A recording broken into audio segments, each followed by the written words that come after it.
नमस्कार, जय जय श्री राधे। दोस्तों, कैसे हैं आप सब? उम्मीद करता हूं कि आप सभी सुखी होंगे, संपन्न होंगे, आनंदपूर्वक होंगे।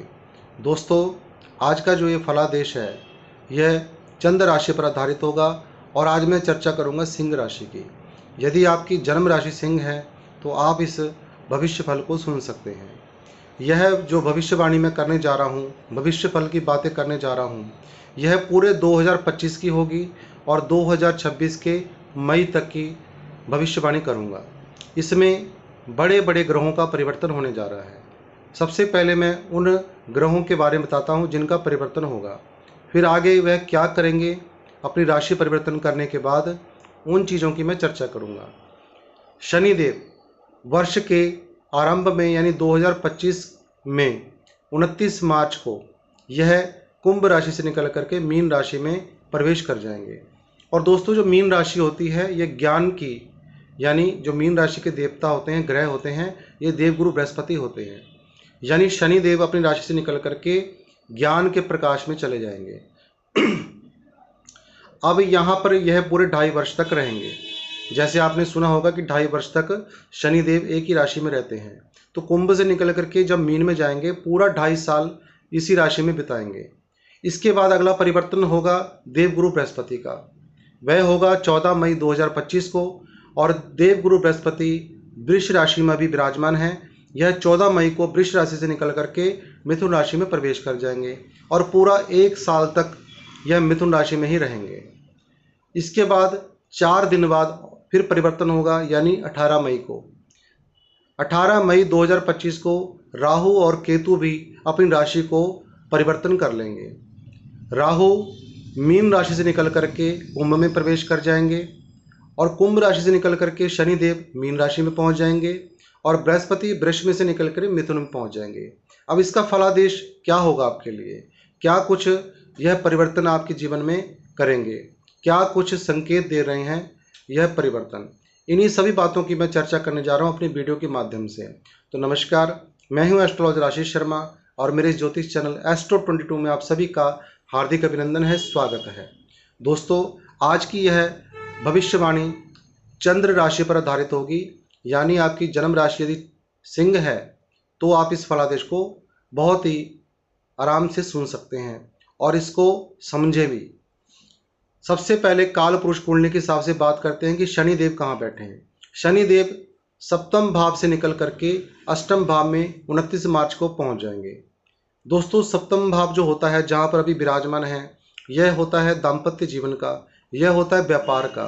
तो इस स्थान से निकल करके यह आयु, मृत्यु, कष्ट, संकट, दुख, तकलीफें और कई प्रकार का जो अष्टम भाव का घर होता है, उस भाव में यह पहुंच जाएंगे।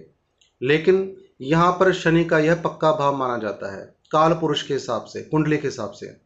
अब जब यहाँ पर शनिदेव बैठेंगे, थोड़ी बहुत परेशानी तो आपको आएगी, लेकिन उसके फायदे भी बहुत होंगे, क्योंकि ये गुप्त धन का भी होता है, ये पैतृक संपत्ति का भी स्थान माना जाता है। तो यहाँ पर आपके पैतृक संपत्ति मिलने के चांस बहुत ज़्यादा बढ़ जाते हैं जब शनिदेव यहाँ पर पहुँचते हैं। लेकिन उसके साथ साथ ही मैंने कई वीडियो में बताया है, कोई भी ग्रह है सारा कुछ पॉजिटिव नहीं करता, कुछ ना कुछ उसके नेगेटिव फल भी होते हैं। तो आपको किसी दुर्घटना से बच के रहना पड़ेगा, कोई वाहन चलाने से बच के रहना पड़ेगा, ध्यान से चलाना पड़ेगा कोई भी चीज़, क्योंकि ये 2.5 साल यहाँ पर अष्टम भाव में ढैया कहा जाता है। तो यहाँ पर आपको विशेषकर वाहन चलाने में आपको सावधानी रखनी पड़ेगी। उसके अलावा ससुराल में, आपका जो ससुराल है, यदि आप मैरिड हैं, ससुराल के किसी व्यक्ति के ऊपर कोई ना कोई कष्ट आ सकता है इसी शनि के परिवर्तन के कारण। लेकिन अब इनकी 3 दृष्टियाँ भी हैं। सबसे पहली दृष्टि पड़ेगी 10वें भाव में, तो आपके कर्म क्षेत्र को मजबूत करेंगे यहाँ पर से बैठ करके, क्योंकि ज्ञान के देवता गुरु के भाव में ये बैठे हैं, उनकी राशि में बैठे होंगे। और तीसरी दृष्टि इनकी पड़ेगी 10वें भाव में, आपके कर्म क्षेत्र को बहुत प्रभावित करेंगे। आपके कर्म क्षेत्र में आपकी कोई प्रशंसा वाला कार्य होगा, आपका कोई अच्छे कार्य बनने शुरू हो जाएंगे। यदि आप किसी छोटे डेजिग्नेशन में हैं तो बड़े डेजिग्नेशन में पहुंचने की पूरी उम्मीद यहाँ पर की जा सकती है। इसके अलावा इनकी अगली दृष्टि पड़ेगी 2 भाव में। दूसरा भाव दोस्तों होता है परिवार का, जो व्यक्ति का परिवार होता है, संयुक्त परिवार।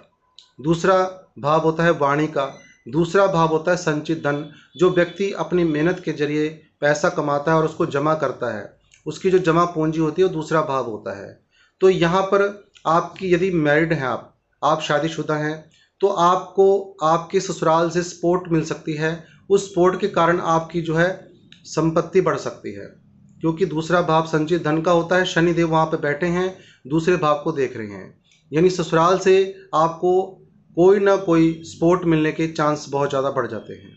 इसके अलावा एक चीज़ का आपको यहाँ पे ध्यान रखना है, परिवार में किसी वाद विवाद से बचे, वाणी पर संयम रखें, क्योंकि जब कोई भी पापी ग्रह, क्रूर ग्रह दूसरे भाव को देखता है, कहीं पर भी बैठ करके देखे, दूसरे भाव पर यदि उसकी दृष्टि होती है, तो वहाँ पर व्यक्ति को समय लेना चाहिए कि उसको अपनी वाणी पे संयम रखना है। यदि वाणी पे संयम होगा तो सारे कार्य आपके सफल हो जाएंगे, अन्यथा छोटी सी गड़बड़ आपके कई काम पर पानी फेर देगा। अब यहाँ पर से बैठ करके शनिदेव पंचम भाव को देखते हैं, जो कि संतान का भी होता है, शिक्षा का भी होता है, पूर्व जन्म के कर्मों का भी होता है। पंचम भाव से क्या देखा जाएगा कि यदि आप कोई अच्छी विद्या चाहते हैं, अच्छा आगे पढ़ना चाहते हैं, विद्यार्थियों के लिए उनके लिए बहुत अच्छा समय होगा। कोई डीप नॉलेज लेना चाहते हैं, जैसे कई लोग तंत्र विद्या में भी जाते हैं या धार्मिक बुक्स पढ़ना चाहते हैं, आगे बढ़ना चाहते हैं, उनके लिए बहुत अच्छा समय है, क्योंकि अष्टम भाव से तंत्र शास्त्र भी देखा जाता है, गुप्त विद्याएं देखी जाती हैं। तो यहाँ से आपको गुप्त विद्या की तरफ भी आपका ध्यान जा सकता है, या आप कुछ ना कुछ अध्यात्म की तरफ जरूर बढ़ेंगे, यानी कोई अध्यात्म की चीज़ें पढ़ेंगे, अच्छी चीज़ें। इसके अलावा यदि आप महिला हैं सिंह राशि की, तो आपको थोड़ा ध्यान देना पड़ेगा। यदि आप संतान कंसीव करने की प्लानिंग कर रहे हैं, तो हो सके तो इस समय के बीच में टाल दें, या फिर शनि के कोई ना कोई उपाय करके फिर आप संतान कंसीव कर सकते हैं। क्योंकि यहाँ पर जब दसम भाव में दसम दृष्टि डालेंगे पंचम भाव में, तो कहीं ना कहीं संतान उत्पन्न होने में परेशानियाँ आती हैं। तो उसके लिए कोशिश करें कि 2.5 वर्ष तक यदि संतान के लिए आपको ब्लैक कलर अवॉइड करना है, लोहे की कोई भी वस्तु अवॉइड करनी है पहनने से। और जितना हो सके यदि आप संतान कंसीव करना चाहते हैं, तो अदरक होता है, अदरक को काट करके काला नमक लगा करके रोज़ थोड़ा थोड़ा उसको चबाया करें। इससे शनि की नेगेटिविटी डाउन हो जाएगी, यानी उसका ज़्यादा प्रभाव आपके जीवन में नहीं पड़ेगा। अब इसके बाद यदि आप विद्या के लिए, गूढ़ विद्या के लिए, हायर एजुकेशन के लिए कोई कार्य करना चाहते हैं, आगे पढ़ना चाहते हैं, वो सब बहुत अच्छा होने वाला है। अब बात करूंगा देवगुरु बृहस्पति की। दोस्तों 14 मई 2025 को देवगुरु बृहस्पति भी अपना राशि को परिवर्तन कर लेंगे और यह वृष राशि से निकल करके मिथुन में पहुंच जाएंगे। ये मैंने अभी पीछे बताया आपको। तो मिथुन में पहुंच करके यह सबसे पहले 11वें भाव में, यानी इनका गोचर होगा, अभी 10वें भाव में है, तो मई से इनका जो गोचर होगा 11वें भाव से होगा, यानी वहां पर बैठ करके आपको फल प्रदान करेंगे। 11वां भाव काल पुरुष कुंडली के हिसाब से देवगुरु बृहस्पति का ही माना जाता है। तो यहाँ पर बैठ करके आपको आपके जीवन में इनकम की बौछार करेंगे, यानी आपके पास पैसा भी आएगा, आपके कर्म क्षेत्र से आएगा, आपकी कमाई से आएगा, आपकी मेहनत से आएगा। देवगुरु बृहस्पति यहाँ पर आपकी आमदनी को बढ़ा देंगे। आपकी कोई अचानक से प्रमोशन हो सकती है, या फिर आपके व्यापार में वृद्धि हो सकती है। यहाँ पर कई संभावनाएं बनती हैं। यदि आप नौकरी में हैं तो आपकी प्रमोशन हो सकती है, या आप अपनी किसी एक नौकरी में ही बहुत आगे बढ़ सकते हैं, प्रमोशन ही हो सकती है कहने का मतलब। दूसरी चीज़, यदि व्यापारी हैं तो आप अपने व्यापार को और बढ़ा सकते हैं, या आपके व्यापार में और ज़्यादा क्लाइंट आने शुरू हो जाएंगे। तो यह देवगुरु बृहस्पति की खासियत होगी 14 मई के बाद। अब यहाँ पर से बैठ करके इनकी भी 3 दृष्टियाँ हैं, क्योंकि प्रकृति ईश्वर के द्वारा इनको दृष्टि मिली गई है, और जहाँ पर ये दृष्टि डालते हैं उस भाव, उस घर के ऊपर इनका पूरा अधिकार होता है, यानी वहाँ पर फल देने में कोई भी ग्रह सक्षम होते हैं। अब देवगुरु बृहस्पति यहाँ से बैठ करके तीसरे भाव को देखेंगे, जो कि पराक्रम का होता है, जो कि छोटे भाई बहनों का होता है, सोशल मीडिया का होता है, सामाजिक सेवाओं का होता है। यहाँ पर यदि आपका मार्केटिंग का काम है तो बहुत ज़बरदस्त चलने वाला है, सोशल मीडिया का काम है तो बहुत ज़बरदस्त चलने वाला है, जिससे आपकी आमदनी बढ़ेगी। यदि आपकी भाई बहनों के साथ, छोटे भाई बहनों के साथ कोई मतभेद था, वह भी दूर होगा। अब यहाँ पर आप छोटी मोटी यात्राएं अवश्य करेंगे 14 मई के बाद, वो भी धार्मिक यात्राएं होंगी, क्योंकि देवगुरु बृहस्पति धर्म के कारक हैं, धार्मिक चीज़ों के कारक हैं, तो आपकी धार्मिक यात्राएं अवश्य होंगी। कुल मिलाकर के तीसरे भाव में जब ये देखते हैं, आपके पराक्रम को भी बढ़ा देते हैं, आपके साहस को बढ़ाते हैं, आपके अंदर वह एनर्जी पैदा कर देते हैं कि आप आगे काम करने में उत्तीर्ण हो जाते हैं, अच्छे हो जाते हैं। अब यहाँ से इनकी अगली दृष्टि पड़ेगी पंचम भाव में, तो ये संतान का होता है।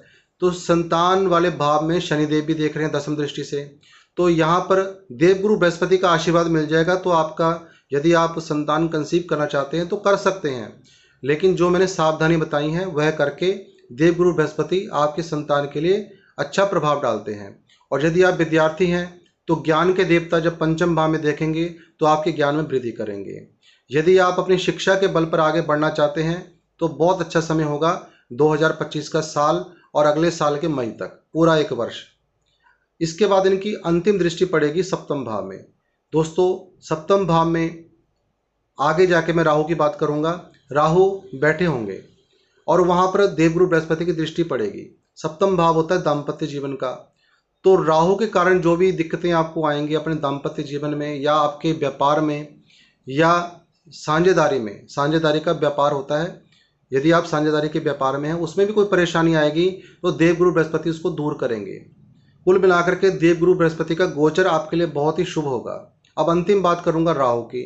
राहु अष्टम भाव से निकल करके जहां अभी शनिदेव जाएंगे वहां पर से निकल करके सप्तम भाव की ओर मूव कर जाएंगे 18 मई को, जहां पर देवगुरु बृहस्पति की दृष्टि पड़ रही है। सप्तम भाव मैंने अभी बताया आपको दाम्पत्य जीवन का होता है, यह साझेदारी का होता है, साझेदारी का काम का होता है, और यह दाम्पत्य जीवन का होता है। दाम्पत्य जीवन कहते हैं मैरिड लाइफ को, जो परिवार एक बनता है मैरिज के बाद, यानी पति पत्नी की जो लाइफ होती है। तो यहाँ पर राहु के कारण दाम्पत्य जीवन में प्रॉब्लम आएगी, कड़वाहट पैदा होगी, कलह कलेश होगा, लड़ाई झगड़े होंगे, डाउट होगा, क्योंकि राहु का काम है डाउट करवाना और राहु का काम है धोखा करवाना। तो आप समझ चुके होंगे कि मैं क्या कहना चाहता हूँ। तो यहाँ पर थोड़ा सा सतर्क रहें, अपने पार्टनर को धोखा देने से बचें, क्योंकि यह समय ऐसा होगा 18 महीने कि जो राहु जहाँ पर बैठते हैं वहाँ का नेगेटिव फल भी देते हैं और जहाँ देखते हैं वहाँ का अच्छा फल भी देते हैं। ग्रहों में दो क्वालिटीज़ होती हैं, अच्छा और बुरा करने की। अच्छा भी करेंगे, बुरा भी करेंगे। अब यहाँ आप किसी बुरे से तब बच जाएंगे क्योंकि देवगुरु बृहस्पति की दृष्टि पड़ रही है, तो राहु के नेगेटिव प्रभाव को वो कट कर देंगे आधा, क्योंकि देवगुरु बृहस्पति अपनी अच्छी नज़र से देखेंगे और उस भाव को अच्छा बनाएंगे। राहु आपको व्यापार को तो बढ़ा देंगे, लेकिन यहाँ पर आपको एक चीज़ का ध्यान रखना पड़ेगा, अपने दाम्पत्य जीवन में बहुत कच्चे धागे वाला यह स्थान होता है। जैसे हम कहते हैं, बहुत सोच समझ करके आपको चलना पड़ेगा 18 महीने के लिए, क्योंकि यह दाम्पत्य जीवन में कठिनाइयाँ पैदा कर देता है। इसलिए जब तक राहु 18 मई से लेकर के अगले 18 महीने तक यहाँ पर रहेंगे 7वें भाव में, तो आपको अपने परिवार में अपने पति पत्नी के साथ बहुत मधुर व्यवहार रखना पड़ेगा, और वह रखने के लिए आपको कुछ चीज़ों का परहेज भी करना पड़ेगा, नीला और ग्रे रंग, क्योंकि जितना आप नीला और ग्रे रंग यहाँ पे पहनेंगे आपके लिए उतनी दिक्कतें खड़ी हो जाएंगी। लेकिन व्यापार के लिए यही राहु बहुत अच्छा है। यहाँ पर व्यापार आसमान पर भी पहुँच जाता है, यानी किसी व्यक्ति का व्यापार ही नहीं चल रहा या बहुत कम चल रहा है, जब राहु स्थान में आएंगे तो व्यापार को बढ़ा देते हैं, यानी तेजी लाते हैं उसमें, लेकिन दाम्पत्य जीवन में कड़वाहट पैदा हो जाती है। अब राहु की बात करेंगे, यह देखेंगे पंचम दृष्टि से 11वें भाव को, जहाँ देवगुरु बृहस्पति बैठे हैं। जब देवगुरु बृहस्पति सप्तम भाव को देखते हैं तो राहु भी देखेंगे 5वीं दृष्टि से उसी भाव को, और 11वां भाव होता है इनकम का। देवगुरु बृहस्पति तो देंगे ही देंगे। अब यहाँ पर एक चीज होती है, जब राहु देखते हैं तो व्यक्ति छल कपट से कमाता है, यानी लाभ लेता है, कहीं से उसको पैसा आना है, कोई लाभ होना है, कोई प्रॉफिट होना है, तो वह छल कपट से करवा देता है, व्यक्ति के पास पैसा आता है। लेकिन जब देवगुरु बृहस्पति वहाँ पर मौजूद होंगे तो आपको ये ध्यान रखना है, कोई भी काम आप छल कपट से ना करें। देवगुरु बृहस्पति और राहु वैसे ही आपको माला माल कर देंगे, क्योंकि 11वें में बृहस्पति बैठे हैं और पंचम दृष्टि से राहु भी देख रहे हैं। तो यहाँ पर एक जबरदस्त पावर बन चुकी है। आपको कोई गलत तरीके से ना पैसा कमाए, यानी इलीगल तरीके से ना कमाए, लीगल तरीके से कमाएंगे तो आपको बहुत ही लाभ यहाँ पर मिलने वाला है पूरे 1.5 साल के बीच में। यानी कहीं से भी आपके पास पैसा आएगा, चाहे अपने व्यापार से आए, नौकरी से आए, या कहीं पर आपका पैसा फंसा हुआ है, कहीं से भी आए, आपको लाभ जरूर होगा, क्योंकि लाभ का भाव होता है। अब इसके बाद जो राहु की दृष्टि पड़ती है प्रथम भाव में, लगन में पड़ती है, तो आपको अपने स्वास्थ्य पर बहुत ध्यान देना पड़ेगा। आपको राहु के इस गोचर में स्वास्थ्य की समस्या आ सकती है। समस्या कैसी आएगी वही बताता हूँ मैं। पहला भाव होता है सूर्य का, और सूर्य कारक होते हैं हृदय के, हमारी बॉडी में, तो हार्ट के कारक होते हैं। तो हार्ट से संबंधित यदि किसी को पहले से प्रॉब्लम रहती है तो यहाँ पर प्रॉब्लम बढ़ सकती है। इसलिए अपना सही तरीके से केयर रखें और खान पान में विशेष ध्यान दें। कोई भी बाहर की तली फली चीज़ों से परहेज करें। घर में नॉर्मल फ्रूट्स वगैरह ज़्यादा लें, क्योंकि यहाँ पर राहु पेट की प्रॉब्लम, हार्ट की प्रॉब्लम या बॉडी में कोई ना कोई प्रॉब्लम जरूर करते हैं, हेल्थ की प्रॉब्लम कर देते हैं। इसमें कई बार हेल्थ की प्रॉब्लम बढ़ जाती है। तो आपको नीले रंग, ग्रे रंग से बिल्कुल परहेज करना है, क्योंकि राहु के बिल्कुल ऑपोजिट केतु बैठे हैं। केतु का रंग ग्रे माना जाता है, तो ग्रे और ब्लू आपको बिल्कुल ही अवॉइड करना पड़ेगा जब तक ये दोनों इसी राशि में रहेंगे, इसी भाव में रहेंगे, यानी 18 महीने तक बिल्कुल अवॉइड कर देना। और ज़्यादा से ज़्यादा आप अपने yellow colour, pink colour, white colour को ज़्यादा बढ़ाएं, लेकिन नीला, ग्रे रंग और ब्राउन कलर बिल्कुल अवॉइड कर दें तो अच्छा रहेगा। और इसमें मैं कई उपाय भी बताऊंगा अंत में। अब राहु की अगली दृष्टि पड़ती है तीसरे भाव में। गुरु की भी तीसरे भाव में पंचम दृष्टि, और राहु की पड़ रही है तीसरे भाव में अंतिम दृष्टि, नवम दृष्टि। तो दोस्तों, जब राहु की यहाँ पर दृष्टि पड़ती है तो आपके जो साहस है, आपके पराक्रम में ये वृद्धि करता है। राहु तीसरे भाव में बैठा हो या तीसरे भाव को देख रहा हो तो यहाँ पर एक चीज़ और निकलती है। यदि आपकी कोई प्लानिंग है विदेश जाने की, या विदेश जाने में आपको बहुत कठिनाइयाँ आ रही थी, तो यह समय राहु का गोचर में आप बिल्कुल जा सकते हैं, बहुत अच्छा होगा। क्योंकि तीसरे भाव से देखा जाता है, बाहर की प्लानिंग की जाती है। और 12वां जो भाव होता है जब व्यक्ति का वीज़ा आ जाता है या PR व्यक्ति हो जाता है, इसलिए तीसरे भाव को यहाँ से इंडिया से मूव करने का होता है।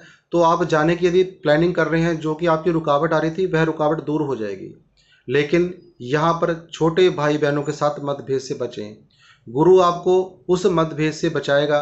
कोई दिमाग में ऐसी बात, कोई मुंह में, जवान में ऐसी बात आएगी जो देवगुरु बृहस्पति आपको बचाएंगे, लेकिन राहु आपके मन में लेकर के आएगा, क्योंकि राहु एक नेगेटिव प्लैनेट भी है और पॉजिटिव भी करता है, तो माया भी कहते हैं इसको। तो तीसरे भाव को जब देखेगा, छोटे भाई बहनों के साथ मतभेद कराने के लिए पूरा तैयार है। लेकिन देवगुरु बृहस्पति यानी आपकी चतुराई, आपका ज्ञान उस चीज़ से आपको बचाएगा। आप धार्मिक बने रहें, अच्छे कर्म करते रहें, तो यह समय आपके लिए बहुत ही अच्छा रहेगा। अब अंत में बताता हूँ उपाय। राहु और केतु लगभग आपके हेल्थ के लिए और दाम्पत्य जीवन के लिए अच्छे नहीं माने जाएंगे। इसलिए आपको हो सके तो प्रत्येक बुधवार के दिन दूध में, कच्चे दूध में जौ को धो करके पक्षियों को डाल के आएँ हर बुधवार। ऐसा करते रहेंगे तो नेगेटिविटी राहु की कम हो जाएगी और आपको इसका अच्छा परिणाम मिलना शुरू हो जाएगा। और इसके अलावा जो मैंने कलर बताए हैं उनका परहेज करें। और इसके अलावा जो भी मैं बताने जा रहा हूँ उसको जरूर कर दें, लाइक अवश्य करें, अपने मित्रों के साथ शेयर करें। और जितने भी नए दर्शक मेरे इस चैनल में आ रहे हैं, चैनल को सब्सक्राइब करना बिल्कुल भी ना भूलें। और यदि आप कुंडली का परामर्श कराना चाहते हैं, दिए गए नंबर पर परामर्श करें, अपॉइंटमेंट ले सकते हैं, शुल्क की जानकारी ले सकते हैं। नमो नारायण, जय जय श्री राधे।